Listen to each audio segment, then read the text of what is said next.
វិទ្យាល័យពេលនោះចាប់ផ្ដើមមានអារម្មណ៍ស្នេហាលើរូបគេសឹងរងថ្ងៃ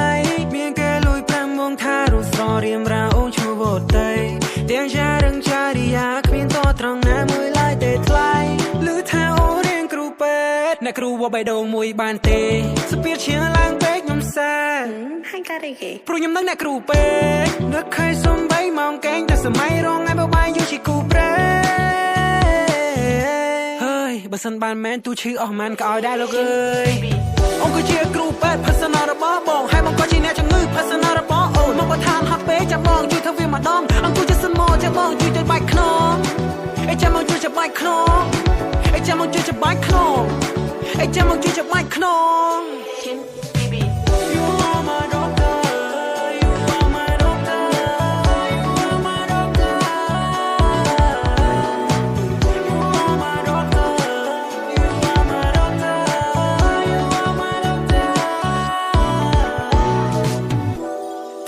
ខ្ញុំស្គាល់នារីវ៉ែនតានៅក្នុងសាកលវិទ្យាល័យពេលនោះចាប់ផ្ដើមមានអារម្មណ៍ស្នេហាលើរូបគេសឹងរងថ្ងៃ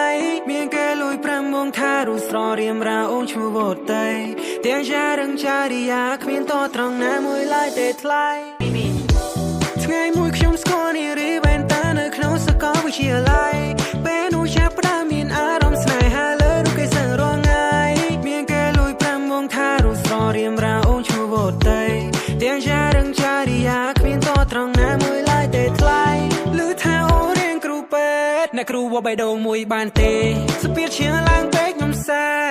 ហើយការអីគេព្រោះខ្ញុំនឹងអ្នកគ្រូពេទ្យនឹកឃើញសំបីម៉ោងកេងតែសម័យរងថ្ងៃបបាយយូជាគូប្រេ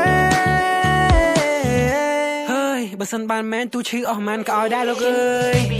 អូនក៏ជាគ្រូពេទ្យ personal របស់បងហើយបងក៏ជាអ្នកជំងឺ personal របស់អូនមកបឋានហត់ពេកចាំបងជួយធ្វើវាម្ដងអង្គុយចិត្តសិនមកចាំបងជួយទៅបាច់ខ្នង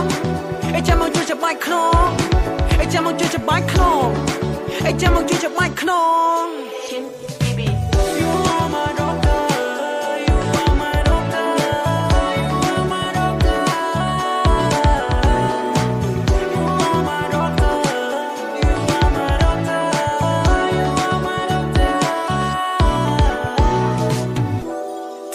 ខ្ញុំស្គាល់នារីវ៉ែនតានៅក្នុងសាកលវិទ្យាល័យពេលនោះចាប់ផ្ដើមមានអារម្មណ៍ស្នេហាលើរូបគេសឹងរងថ្ងៃមានគេលួយប្រាំងងថារូបស្ររៀមរាអូនឈ្មោះវតៃទាំងចារឹងចារិយាគ្មានតត្រង់ណាមួយឡើយទេថ្លៃ